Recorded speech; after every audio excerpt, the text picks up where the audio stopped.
네, 바로 우리 시작을 해볼까요? 뒤에 안 돌아보기로 했는데. 네, 87문입니다. 생명에 이르는 회개란 무엇입니까? 이르는 회개란 구원의 연회인데 이로써 죄인이 자기의 죄를 바르게 깨닫고 그리스도 안에 있는 하나님의 자비를 알아 자기 죄에 대해 슬퍼하고 미워하며 죄에서 하나님께로 돌이켜 굳센 결심과 노력으로 새롭게 순종하는 것입니다. 네, 그렇습니다. 오늘은 이제 이어서 저번 시간과 이어서 87문, 특히나 이제 회개에 대해서 다루어 보는 그런 시간입니다. 여러분들이 신앙생활을 길게 하셨던 짧게 하셨던 뭐 어떤 교회에 얼마나 많은 교회를 거쳐 오셨든지와도 상관없이 회개라고 하는 것은 신앙생활에 있어서 참 빼놓을 수 없는 아주 핫한 주제입니다. 저 역시도 어릴 때부터 저희 아버지가 이제 목사님이신데 어릴 때부터 아버지를 쫓아서 뭐 그 부흥성회라고 들어보셨나요 혹시? 몇 분 계시네요. 그래도 네, 부흥성회라고 하는 것뿐만 아니라 이제 산 중턱이나 그 위쪽에 있는 그런 그 기도원 같은 데를 가면 이제 그 부흥 강사 목사님들 목소리도 걸걸하신 목사님들이 이렇게 막 회개하라고 저한테 막 외쳐 주셨던 게 저는 이제 기억이 납니다.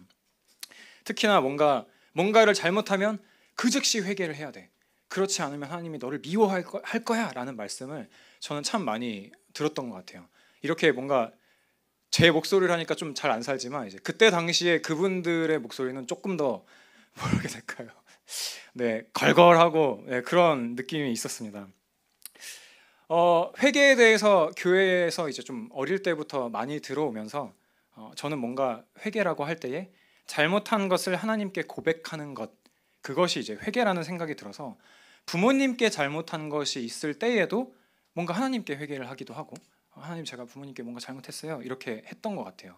그러니까 예를 들면 저는 이제 초등학교 때 굉장히 이제 그 뭐랄까 피아노 학원도 다니면서 이제 음악을 배우기도 하고 학교 공부에는 관심 없고 그런 사람이었는데요. 근데 이제 친구를 따라서 이제 보통 이제 그런 역사는 친구를 통해서 일어나는데 친구와 함께 이제 오락실이라는 신문물을 접하게 됩니다. 이제 그 오락실을 접하게 되면서 이제 거의 거기서 이제 살게 되죠. 근데 이제 어릴 때고 사실 이제 돈 몇백 원도 별로 없을 때가 많잖아요. 이제 그렇다 보니까 이제 아버지의 지갑에 이제 손을 이제 점점 대게 된 거죠. 그렇게 혐오하는 목소리로 그런 경험 없으신가요? 네. 저는 이제 주로 초록색 지폐를 좀 노렸던 것 같고요. 아니, 네, 저는 그랬던 것 같아요. 네. 이 1,000원짜리 가지고는 몇 판 못 하기 때문에 좀 이제 그리고 어릴 때는 그 초록색 지폐를 이제 너무 어린 친구가 가지고 오니까 오락실 아저씨도 100원짜리로 잘 안 바꿔줬거든요. 그래서 이제 그때 제가 좀 꾀를 냈던 게 이제 오락실 앞에 있는 그 핫도그 중에서도 그 감자가 박혀 있는 핫도그를 하나 사서 이제 환전을 한 다음에 그 다음에 1,000원짜리를 기계에 넣어서 이제 100원짜리를 얻어내는 그런 이제 스킬들을 사용하면서 이제 지냈었죠. 근데 이게 안 걸리겠습니까? 당연히 걸렸죠. 이제 아버지가 제 기억에는 이제 처음에는 이제 굉장히 떨리면서 10,000원씩 꺼냈는데 이제 익숙해지잖아요, 그 죄가. 그러니까 이제 별로 눈치도 안 보고 이제 뭔가 화장실에 가셨다 싶으면 이제 장롱에 있는 사람들이 장롱에 있는 지갑을 교묘하게 조용히 가서 탁 이렇게 꺼내와서 10,000원씩 한 거예요. 근데 이제 아버지 입장에서는 이상한 거예요. 도둑이 들었으면 지갑을 통째로 가져가거나 지갑에 있는 10,000원짜리를 다 가져가야 되는데 10,000원씩만 없어지는 거예요. 제가 그걸 놓친 거죠. 그래서 10,000원씩만 이렇게 없어지는 걸 보고 이제 아버지가 약간 덫을 놓으신 거예요. 이제 10,000원을 어디 흘려 놓으신 거죠, 일부러. 근데 저는 이제 그거를 덥석 물어버렸고 이제 그날 딱 걸리게 된 거예요. 그래서 이제 아버지한테 걸려서 이제 거의 이제 뭐라 할까 멱살을 잡혀서 오락실에서 이제 발각돼서 잡혀가고 있었는데 이제 그때 번뜩 생각이 든 거예요. 회개해야겠다. 회개 기도를 해야겠다. 그 뭔가 하나님께 내가 이 죄에 대해서 회개 기도를 하면 뭔가 아빠한테 덜 맞을 것 같다라는 이제 생각이 들었던 거예요. 그래서 기도를 했어요. 하나님, 이렇게 막 끌려가면서 하나님, 제가 이제 아버지한테 한 죄를 이제 용서해 주세요. 제가 진짜 좀 잘못했습니다. 이렇게 회개 기도를 정말 이 짧은 시간이지만 아주 밀도 있게 기도를 한 거예요. 왜냐하면 맞기 싫으니까. 그치만 이제 또 우리가 잘 알잖아요. 하나님께서는 이런 기도를 잘 들어주시지 않죠. 네. 네, 아주 기억에 남는, 기억에 남을 정도로 많이 맞았던 네, 그런 날이었습니다. 이런 방식으로 회개를 저는 좀 어렸을 때 했던 것 같아요. 뭔가 내가 지은 죄가 하나님을 향해서 지었다라는 어떤 그런 인식도 사실 별로 없고, 그냥 뭔가 지금 내가 처해 있는 이 상황에서 이 상황을 뭔가 조금 더 나은 상황으로 만들어내려면 회개기도라는 어떤 그런 도구를 좀 써서 내가 뭔가 지금 내가 저지르고 있는 죄를 최소화시키면 하나님께서 내 삶을 조금 더 윤택하게 만들어 주시지 않을까 하는 마음이 제 안에 이제 좀 있었던 거예요. 그래서 그런 방식으로 저는 회개를 오해했던 것 같습니다. 오해했습니다. 그래서 함께 읽은 이제 소요리 문답, 또 다른 오해는 뭐였냐면, 함께 읽은 이제 소요리 문답과 그 외에도 여러분들이 회개에 대해서 교회에서 이제 가르침을 받았다면, 여러분들이 공부를 좀 하셨다면 뭔가 슬픔과 함께 해야 된다라는 말들을 분명히 들으셨을 거예요. 회개를 할 때에 그냥 하는 게 아니라 뭔가 이 슬픔이라는 이 감정에 대한 부분들도 분명히 가르친단 말이죠. 그래서 이제 또 저는 이 부분도 또 오해를 했던 것 같아요. 그래서 회개 기도를 한다라고 했을 때 여러분들은 그런 거 없으신가요? 왜 기도를 할 때에 이 기도를 하고 딱 나왔어. 교회 문을 딱 열고 나왔는데 좀 성공했다. 오늘 기도 약간 좀 잘 된 것 같다. 라고 이렇게 좀 뿌듯함을 느낄 때가 있잖아요. 그러니까 그 척도는 저에게 있어서 이제 눈물이었던 거죠. 뭔가 회개 기도를 찐하게 했어. 그랬을 때 눈물이 뭔가 적어도 눈가는 촉촉해야 돼. 또르르 흘리진 않더라도. 그리고 또르르 흘린 것도 이제 굳이 안 닦잖아요. 아니세요? 네, 굳이 안 닦는 거예요. 그래서 참혹한 표정과 얼굴을 하면서 이제 교회 문을 딱 열고 나왔을 때 아무도 없으면 뭔가 좀 아쉽고 그렇게 가식적으로 회개 기도를 이용하기도 했던 것 같습니다. 여러분들 이렇게 살지 마세요. 네, 저는 그랬던 것 같아요. 근데 뭔가 특별히 이런 적도 있었죠. 회개 기도를 해야겠다. 자리에 앉았어요. 그래서 이제 주로 이제 석진 형제가 BGM을 틀어주잖아요. 기도 음악을 틀어주는데 내 감성에 뭔가 탁 맞아떨어지는 거야, 음악이. 그래서 앉자마자부터 시작해서 그냥 눈물이 막 줄줄줄 나는 거예요. 그러니까 뭐 무슨 기도를 했는지도 모르겠어. 그냥 막 눈물을 막 흘렸어. 그래서 되게 뿌듯하게 이제 예배당을 나서는데 진짜 기억이 안 나는 거예요. 무슨 죄를 하나님한테 고백을 했지 내가? 모르겠는 거예요. 그래서 그냥 뭔가 기도를 한 거 내역을 생각을 해봤을 때 아무런 생각은 나지 않지만 그래도 눈물을 흘렸기 때문에 뿌듯한 마음만 가지고 그렇게 예배당을 떠난 적도 저는 있었던 것 같습니다. 아마 여러분들에게도 회개라고 했을 때에 우리 왜 주일마다 예배 인도를 목사님께서 해주고 계시지만 주일 1, 2부 예배 때도 이렇게 자기의 일주일 동안 지은 죄악들을 회개하는 그런 시간들이 있잖아요. 대표기도 하기 전에. 그래서 그때에도 여러분들이 기도를 하셨겠지만 이렇게 여러분들에게도 회개 기도에 대한 다양한 경험들이 있으리라라고 생각을 합니다. 그렇다면 저와 여러분들에게 회개가 왜 필요할까요? 우리는 회개를 하라라는 말들은 참 많이 들어왔지만 그러니까 왜 우리한테 회개 기도가 필요하냐 이 말이에요. 왜 우리는 회개를 해야 되냐 말이죠. 그러니까 이 질문에 답을 하기 전에 먼저는 우리가 어떤 존재인지, 저와 여러분들이 어떤 존재인지에 대해서 생각을 해볼 필요가 있습니다. 성경은 인간을 향하여서 분명히 죄인이라고 이야기를 하고 있고요. 그냥 죄인이라고 말하지도 않습니다. 하나님을 대항한 하나님과 원수된 자, 하나님의 진노를 받아 마땅한 자라고 인간을 그렇게 이야기를 하고 있어요. 그 진리를 알고 있는 다윗은 내가 죄악 중에 출생했습니다라는 말까지 사용하기도 하고요. 그렇게 성경은 또한 죄의 삭은 사망이다라고 우리들에게 분명하게 말해주고 있습니다. 그렇다면 그런 상태에서 어떠한 변함 없이 그러한 상태를 그대로 가지고 있다면 어떻게 우리가 하나님을 사랑할 수 있을까요? 어떻게 하나님의 말씀에 기쁨으로 순종을 할 수 있을까요? 우리는 절대 그럴 수가 없습니다. 그 누구도 그럴 수가 없어요. 하나님과 대항하는 관계 가운데 있으면서 하나님의 말씀을 기쁨으로 따를 수가 없다라는 겁니다. 우리는 회개 없이 하나님께로 돌이키는 것 없이 하나님과의 관계를 맺을 수가 없어요. 그렇기 때문에 하나님께서는 저와 여러분과 같은 죄인들에게 돌아와라 라고 말씀해 주시는 겁니다. 악인은 그의 길을, 불의한 자는 그의 생각을 버리고 여호와께로 돌아오라. 그리하면 그가 긍휼히 여기시리라. 우리 하나님께로 돌아오라. 그가 너그럽게 용서하시리라. 무엇보다 예수님께서는요, 조금 더 급박한 어조로, 조금 더 심각하게 이렇게 말씀하십니다. 누가복음 13장 3절입니다. 너희에게 이르노니 아니라 너희도 만일 회개하지 않으면 다 이와 같이 망하리라. 회개하지 않으면 망하리라라고 말하고 있어요. 그렇기 때문에 우리에게는 회개가 필요한 것입니다.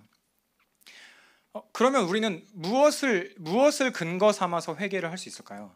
뭔가 회개라고 우리가 이미지를 생각을 해봤을 때, 상상해봤을 때, 뭔가 하나님 잘못했어요. 하나님 이런 죄를 잘못했어요.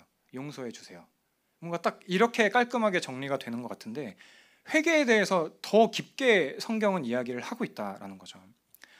그러니까 회개를 이해하는 데 있어서 정말 중요한 점 가운데 하나는 뭐냐면, 의외로 회개가 우리 죄를 속하는 데 있어서 어떤 공로도 될 수 없다라는 겁니다. 회개라고 하는 행위 자체는 우리의 구원의 근거가 될 수가 없어요. 살인자가 재판이 이루어지는 곳 가운데에서 자기 죄를 고백하는 것만으로 판사가 그것을 보고 이 죄를 이렇게 눈물 흘리면서 고백을 하다니 무죄예요, 이렇게 선고를 해버린다면 이게 얼마나 불의한 판사겠습니까? 누구도, 여러분들 중 누구도, 저도 역시 마찬가지고 그런 종류의 판사 앞에 가서 판결을 받고 싶어 하지 않을 거예요. 불의하니까요. 그냥 울었다는 이유로, 그냥 내 죄를 판사한테 고백했다는 이유로 용서를 한다면 이게 얼마나 잘못된 일입니까? 자기 죄를 고백한다라고 할지라도 그 죄에 맞는 마땅한 형벌을 받아야 우리는 정의롭다, 그 죄값을 치루었구나라고 생각을 하잖아요. 죄 용서 받는 것 역시 마찬가지입니다. 우리가 회개했기 때문에, 우리가 뭔가 정말 열심히 회개 기도를 했기 때문에 우리의 죄가 사해지는 게 아니라요, 그리스도께서 십자가를 지시고 우리들 대신 죽임을 당하셨기 때문에 우리는 그 속죄함으로 인하여서 죄사함을 받는 것입니다. 그리스도께서 십자가에서 저와 여러분과 같은 죄인이 받아야 될 형벌을 대신 받으셨기 때문에 우리가 용서받을 수 있는 것이고요, 우리의 죄값이 십자가 위에서 치루어졌기 때문에 그래서 용서받을 수 있는 것입니다. 예수님께서 십자가 위에서 죽으심으로 인해서요, 하나님의 백성들이 하나님께로 받아들여질 그런 공로가 마련되었습니다. 이 공로를, 이 은혜를 실제적으로 우리가 누리기 위해서 우리가 죄를 향해서 달려나아가는 그 발걸음을 멈추고 뒤돌아서서 그리스도를 향해 나아가야 된다라는 거죠. 우리가 처음 회개할 때, 회심이라고도 하죠. 처음 회개할 때 우리가 받는 것은 무엇입니까? 우리가 처음, 그러니까 소위 주님을 만났다라고 했을 때, 그때 우리가 받는 것은 그리스도께서 십자가와 부활로 인하여서 이루신 모든 공로를 그때 당시에 한 번에 받습니다. 그로 인해서 우리의 과거와 현재와 미래의 모든 죄값이 다 사해지고 우리로 하여금 하나님께서 의롭다라고 칭해 주시고, 너는 의로운 사람이야 라고 칭해 주실 뿐만 아니라 하나님의 자녀로 우리들을 삼아 주시죠. 하나님의 백성으로 삼아 주시죠.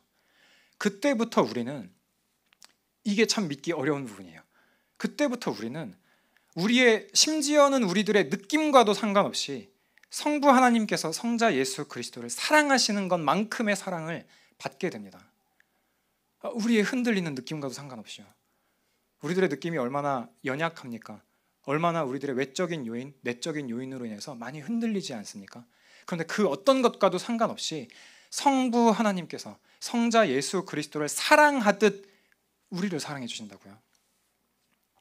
우리가 하나님께 더 많은 순종으로 그 사랑을 받게 되는 게 아니라요, 또 더 많이 회개해서 그 사랑을 더 많이 받게 되는 게 아니라요, 그 사랑을 이미 우리가 받았다고요. 그리스도 예수 안에, 그리스도 예수와 함께 연합된 자들에게 그러한 종류의 사랑이 주어진다는 것입니다. 회개라는 동전을 넣었기 때문에 하나님께서 우리 죄를 사해 주셨다는 게 아니에요.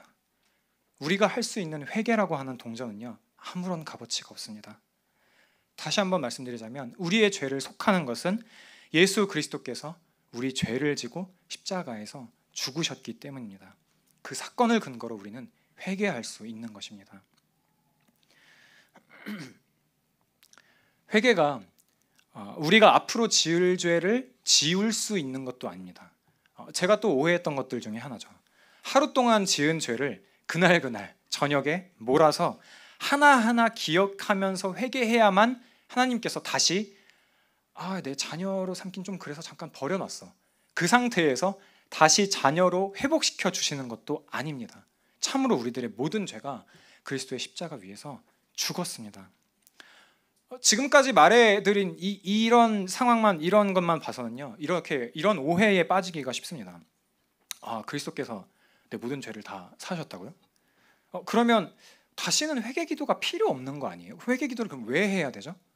그렇지 않나요?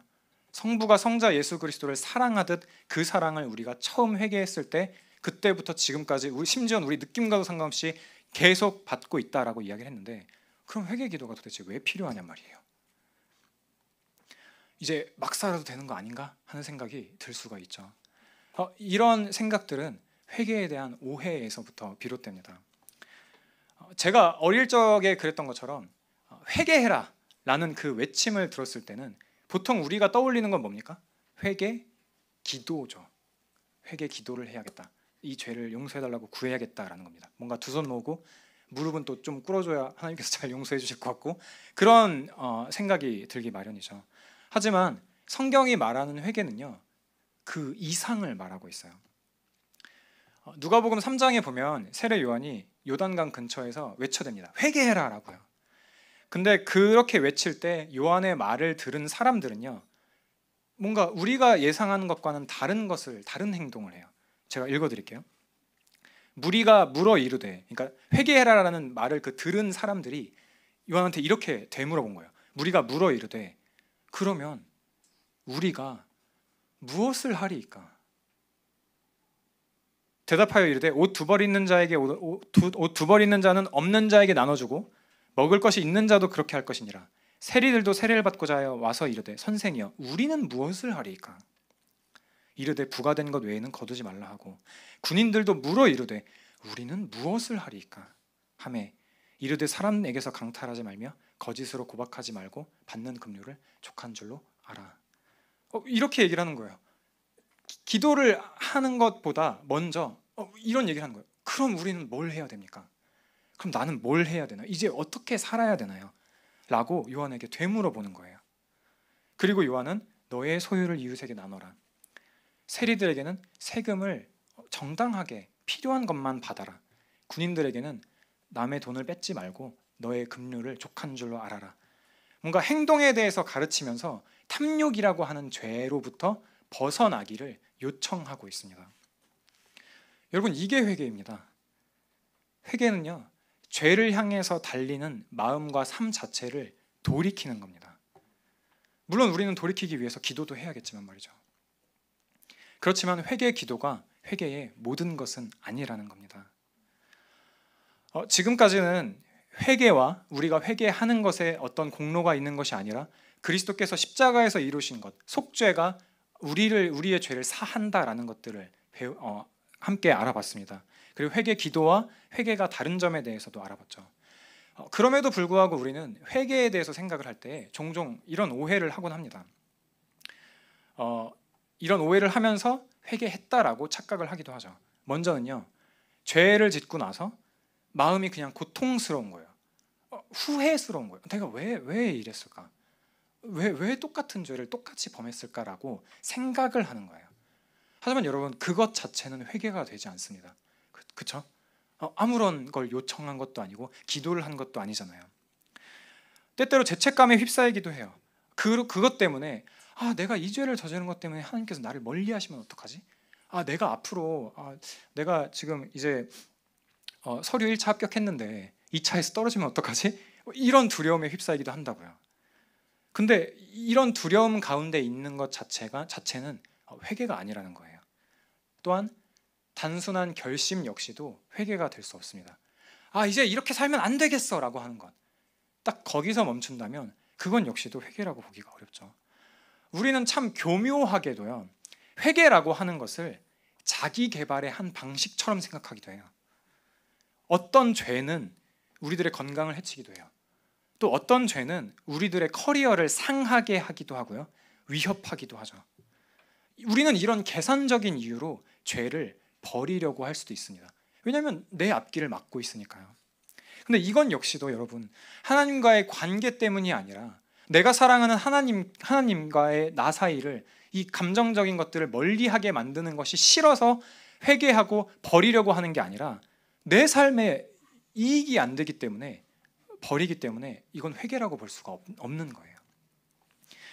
또 우리는 이런 방식으로 교묘하게 회개를 위장하기도 합니다.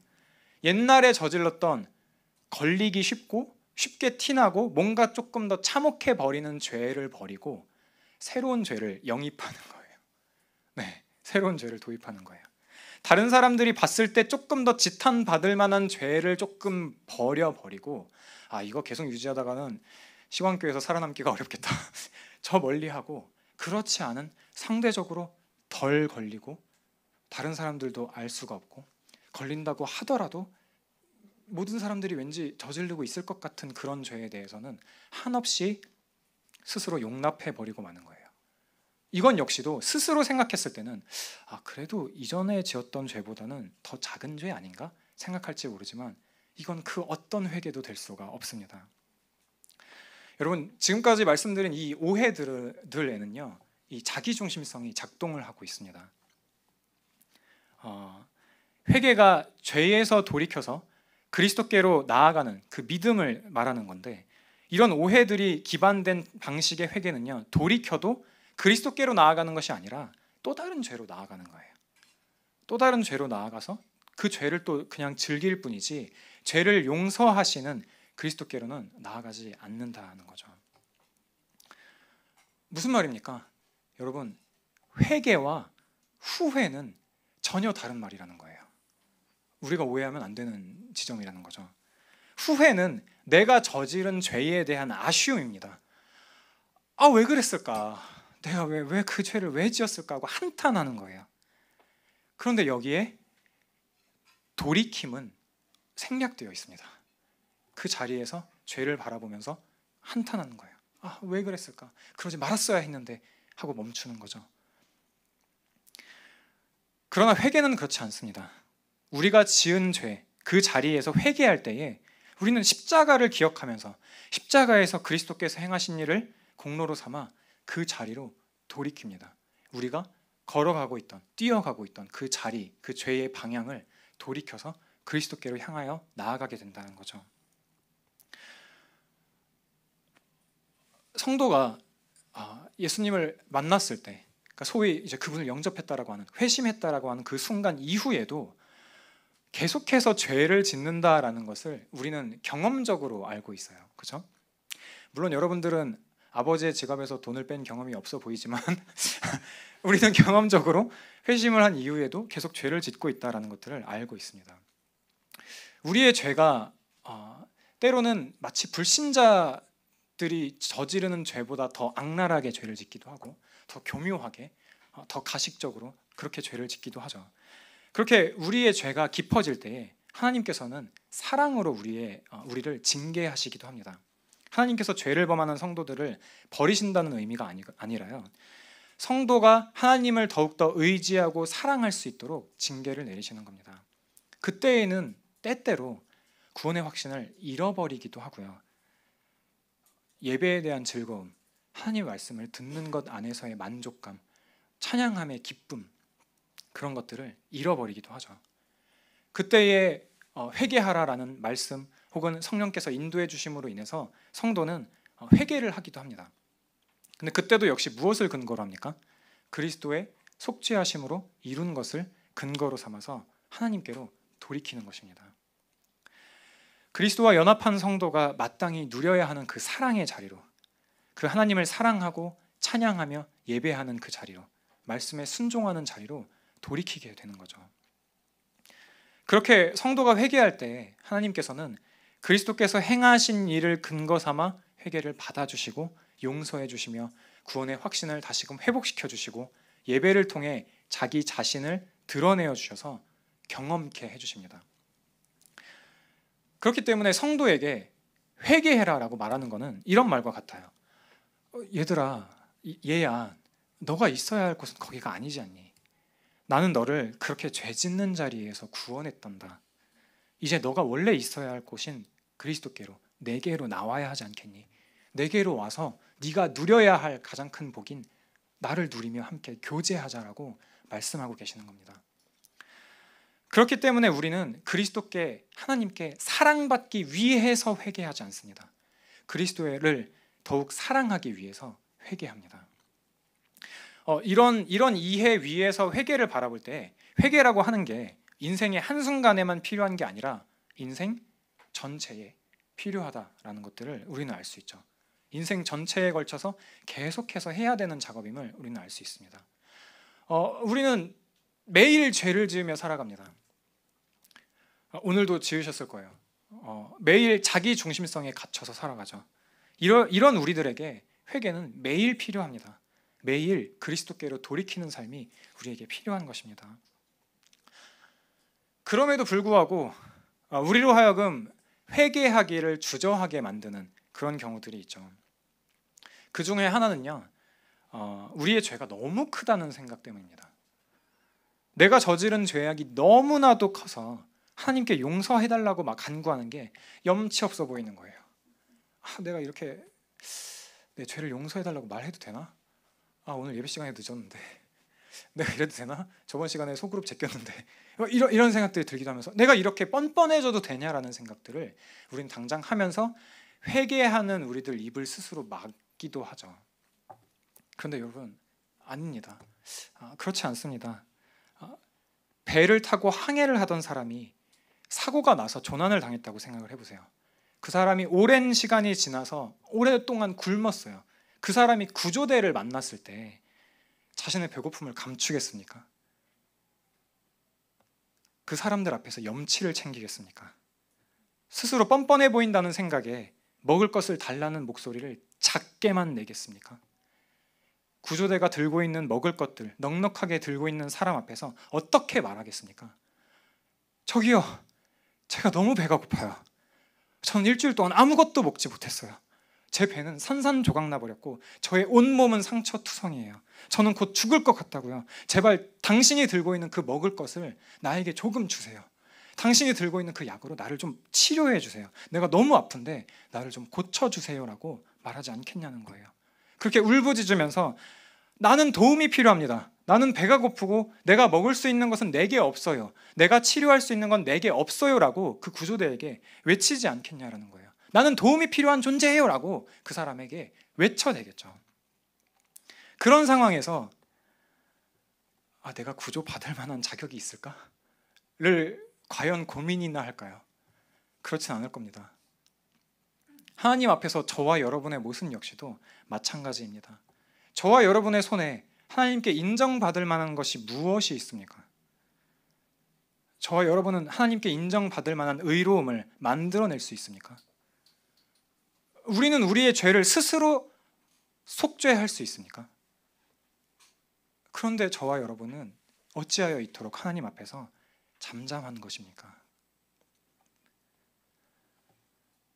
하나님께서는 자기 영광을 위해서 우리에게 회개라는 선물을 주십니다. 다윗은 이렇게 말합니다. 시편 25편입니다. 여호와여, 나의 죄악이 중대하오니 주의 이름을 인하여 사하소서라고요. 다윗은 무엇을 근거해서 간구하고 있습니까? 하나님, 당신의 이름의 영광을 위해서 나를 용서해 주세요라고 말하고 있어요. 여기에 하나님께 다윗이 행한 그 어떤 것도 등장하지 않아요. 주여, 제가 죄를 짓긴 했는데요. 그래도 제가 당신께 행한 일이 좀 있으니까 그래도 좀 정상 참작을 좀 해주세요라는 말 따위는 존재하지 않아요. 사람의 의가 만약에 사람의 의가 자신의 죄를 조금이라도 씻을 수 있다라고 생각한다면 다윗이라고 하는 인물은 그래도 꽤나 용서받을 만한 업적을 이룬 사람으로 볼 수 있잖아요. 그렇지만 다윗은 그냥 하나님의 이름, 하나님의 명예를 위해서 내 죄를 용서해 주세요라고 간구합니다. 오히려 자신의 죄가 크다는 것을 들고 있어요. 내 죄가 크니까 하나님 용서해 주세요라고 오히려 이렇게 긍휼하심을 구하고 있다고요. 내 죄는 하나님, 제 죄는 작아요. 잘 보이지도 않아요. 그러니까 이만큼만 용서해 주시면 돼요라고 말하는 것도 아니고요. 오히려 여호와여, 내 죄가 중대하오니 주의 이름을 인하여 나를 사해 주세요라고 말하고 있습니다. 내 죄가 너무 악하다라는 것을 하나님께 강하게 기도를 해요. 자신의 죄를 감추려고 하는 그 어떤 모습도 없고요. 마치 이렇게 말하는 것 같습니다. 내 죄를 용서해 주세요. 그 형벌을 참아낼 수 없을 정도로 내 죄악이 큽니다. 내 죄는 정말 커서 정말 용서가 필요합니다. 주께서 나를 용서해 주시기를 기뻐하지 않으신다면 나는 정말 비참한 상태로 계속될 것입니다. 영원히 비참에 빠질 것입니다. 그러니 나를 용서해 주세요라고 자신의 죄악이 큼을 말하면서 하나님의 이름이 더더욱더 영광스럽게 될 것을 말하면서 죄를 용서해달라고 간구하고 있어요. 이거는 이런 것과 비슷한 겁니다. 참혹한 교통사고를 당한 어떤 사람이 의사에게 온 거예요. 웬만한 의사 가지고는 되지도 않고 정말 까다로운 수술인 거죠. 정말 절망적인 상황에서 죽게 된 환자, 그 환자를 오랜 시간의 수술을 통해서 고쳐낸 의사를 우리는 굉장히 영광스럽게 떠받들죠. 그런 과정들을 많이 거친 사람들, 많이 거친 의사를 향해 우리는 명의라고 부를 겁니다.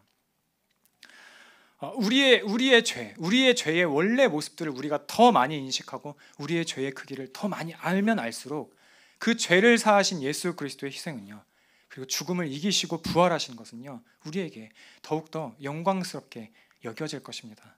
우리의 죄의 참상을 알면 알수록 그 죄를 사하신 그리스도를요, 우리는 더욱더 목소리 높여서 우리의 인생을 다해서 높일 것입니다. 우리가 얼마나 답없는 존재인지를 알게 되면 알게 될수록 우리를 용납하신 하나님의 은혜가 더 크게 느껴질 것입니다.